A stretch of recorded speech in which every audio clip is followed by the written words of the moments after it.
Welcome to Chillin' 101. We hope this video helps.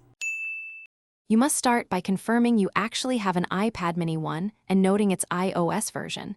This device stops at older iOS releases, so compatibility matters. Back up now, use iCloud or connect to a computer and run Finder or iTunes. This protects photos and settings. Once the backup completes, free up storage if needed and ensure battery is above 50%. Make sure you have a stable network or a computer with the latest iTunes. That way, you can proceed without interruptions. You should first check Settings General Software Update.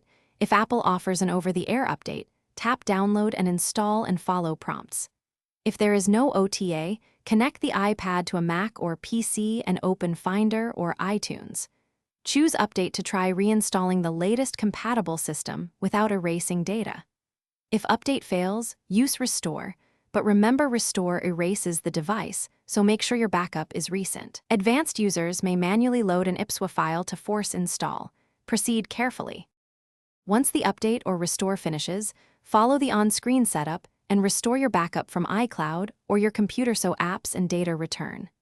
Make sure you sign into your Apple ID and check that key apps launch.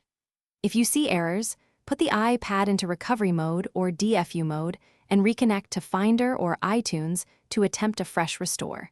This often resolves transfer or install failures. If the iPad mini 1 cannot accept newer software due to hardware limits, consider app workarounds or upgrading hardware. Thanks for watching.